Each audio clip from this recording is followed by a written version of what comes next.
Les chiffres ne collent pas. Comment un vol intérieur direct entre deux villes peut-il coûter 400 $ alors que lorsqu'il est divisé en deux vols, le prix devient soudainement 150 $ moins cher? C'est une astuce. Les compagnies aériennes l'utilisent depuis des années. Mais un homme a compris le système. Désormais, elles réagissent violemment et vous ciblent. Comment cette faille fonctionne-t-elle? Pourquoi les compagnies aériennes s'inquiètent-elles autant? Et cela cache-t-il d'autres aspects des stratégies tarifaires? Des manigances? Je suis Josh. Aujourd'hui, dans des Infographics Show, nous dévoilons le site de réservation que les compagnies aériennes veulent garder secret. Akhtar Zaman a découvert une faille dans la tarification des compagnies aériennes. Une faille qui pourrait vous faire économiser des centaines d'euros. Et tout cela se résume à une chose: la réservation de villes cachées, le billet jetable. Le skip lagging désigne une faille très simple dans la logique tarifaire des compagnies aériennes. Un vol direct d'un aéroport à un autre peut coûter bien plus cher qu'un vol avec une correspondance, parfois de plusieurs centaines d'euros.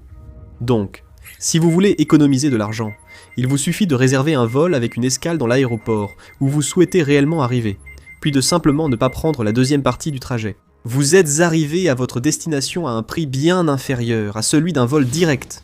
Mais pourquoi un vol direct coûterait-il plus cher qu'un vol avec une correspondance plus longue? Le système n'est pas fondé sur la logique mais sur l'avantage. Les compagnies aériennes savent que vous détestez les désagréments. Les correspondances impliquent des portes manquées, des retards cumulés et des courses dans les terminaux. Quand la demande de vol direct augmente, les compagnies aériennes augmentent discrètement les prix, et les gens paient. Ensuite, il y a le modèle en étoile.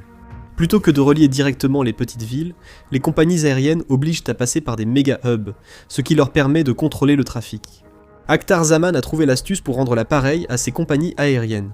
Maintenant, elles veulent le détruire pour ça. L'innovation de Zaman, c'était skiplagged.com. Ce n'est ni un voleur, ni un escroc, ni un pirate, juste un homme ayant repéré une faille dans l'algorithme exploitant les clients. Il a centralisé les tarifs aériens publics pour les rendre accessibles à tous. Chacun de nous aurait pu faire comme Zaman, avec du temps et des efforts. Il était simplement assez malin pour le faire à notre place. Lorsqu'il a lancé le site web en 2013 Skiplagged recherche des vols où l'escale est moins chère que la destination. Cela révèle la faille que les compagnies aériennes espéraient passer inaperçue. En réservant un billet, vous descendez à l'escale et évitez la dernière étape, contournant ainsi le système. Bien sûr, utiliser le skip lagging comporte des risques que nous aborderons bientôt. Si vous pensez utiliser la ville cachée comme un pro, deux risques sont à considérer. Votre vol peut être redirigé vers un autre aéroport d'escale. De plus, avec l'astuce de la ville cachée, seule la dernière partie du trajet peut être sautée. Si vous ratez le premier segment et comptez prendre le second, votre argent sera perdu. Les compagnies aériennes annulent le reste de l'itinéraire si vous manquez le premier vol. Pour utiliser la technique de la ville cachée, la vraie destination doit être l'escale finale du billet. C'est légal en théorie, mais les compagnies aériennes l'assimilent à un crime. Selon Zaman, il ne fait que révéler les inefficacités des tarifs. Scott Case, expert en voyages aériens, juge absurde que les compagnies aériennes aient autant de problèmes avec ceux qui profitent de cette faille. Il dit qu'on peut jeter la moitié de sa pizza ou quitter le cinéma au milieu du film. Alors pourquoi devrait-on être obligé de prendre chaque segment d'un itinéraire de vol? Présenté comme ça, il semble presque absurde et déraisonnable d'être en désaccord. Mais depuis quand une grande entreprise a-t-elle déjà évité l'occasion d'être absurde et déraisonnable?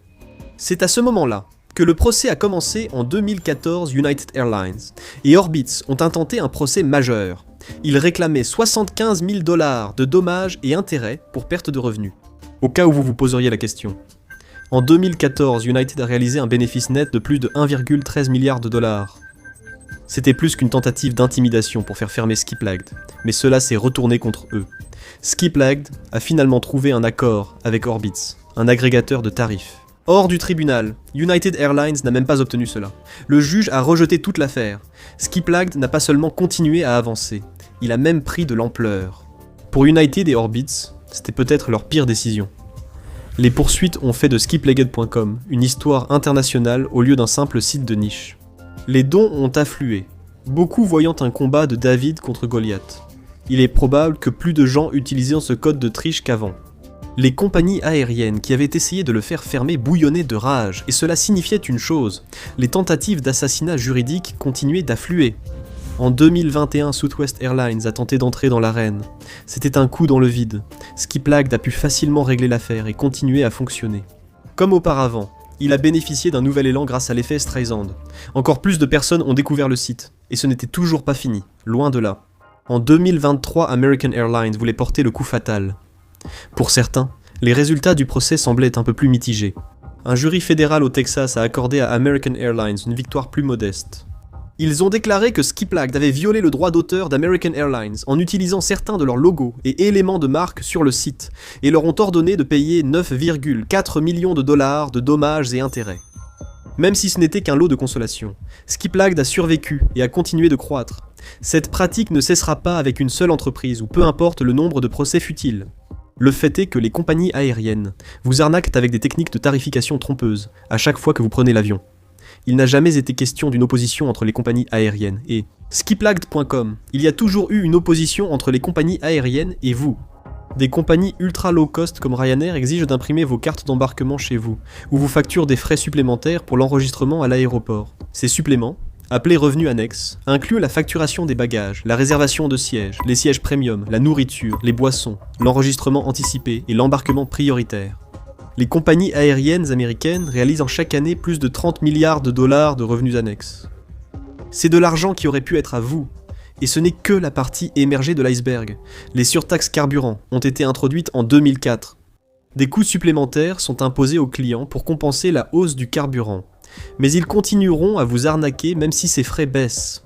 Vous payez un supplément pour les sièges, l'espace pour les jambes et le rangement du bagage à main. Ils rallongent aussi les temps d'arrivée. Tout cela est en fait encore pire pour les Américains.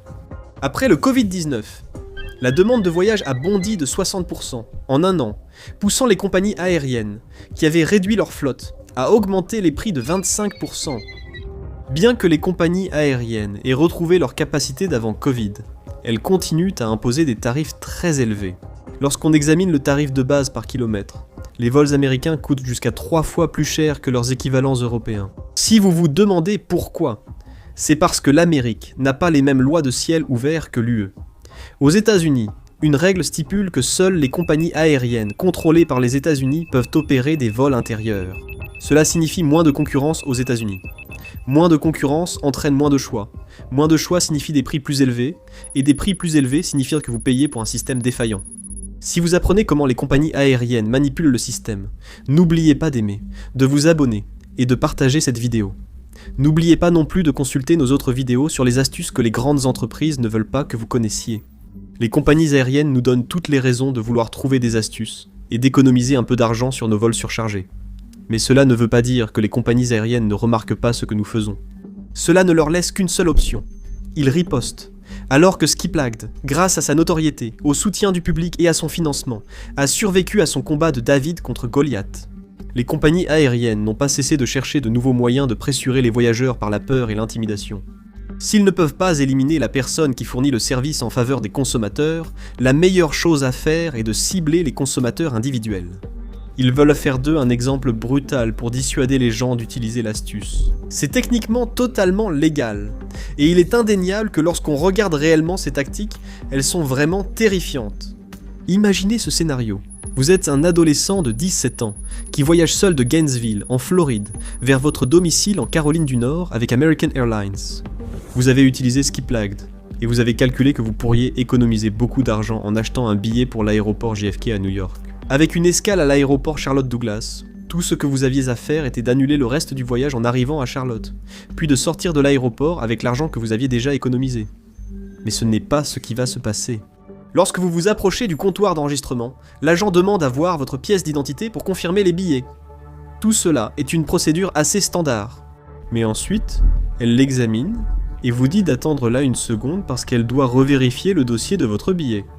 Mais avant le retour de l'agent, 2 hommes imposants arrivent derrière vous et vous disent de les suivre. Ils vous éloignent de la foule à l'enregistrement et vous conduisent dans une salle de sécurité, vous faisant presque sentir coupable alors que vous n'avez rien fait. Pourtant, ces 2 hommes ne sont pas policiers. Ils travaillent pour la compagnie aérienne et vous questionnent sur vos projets de voyage. Bien sûr, vous leur dites que vous allez à New York. Alors ils commencent à vous demander où vous allez loger à New York, qui vous allez rencontrer là-bas et ce que vous comptez faire. Finalement, Vous cédez à la pression et avouez. Vous pratiquez le skiplagging pour rentrer à Charlotte. Il savait déjà qu'une escale correspondant à l'adresse de votre pièce d'identité indique clairement votre intention de faire du skiplagging. Votre vol est annulé, vous perdez 150 $ et vous êtes obligé d'acheter un nouveau vol direct pour la Caroline du Nord au prix fort, ce qui vous fait perdre 400 $ de plus. Nous n'inventons pas une histoire effrayante sur les aéroports, cela est réellement arrivé. En 2017, Logan Parsons, 17 ans, est resté bloqué à l'aéroport de Gainesville et a été harcelé par des employés d'American Airlines pour avoir tenté d'économiser sur un vol intérieur. Il a été banni 3 ans de la compagnie aérienne, pour un acte qu'il faisait depuis des années sans souci.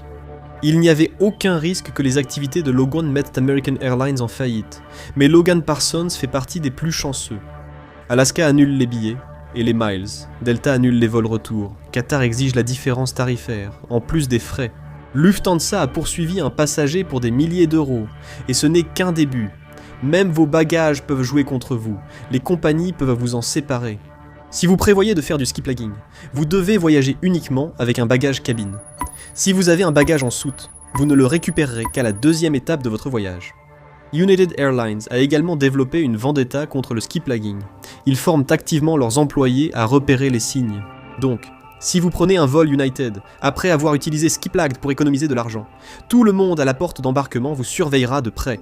Et si vous vous faites repérer, les conséquences seront sévères.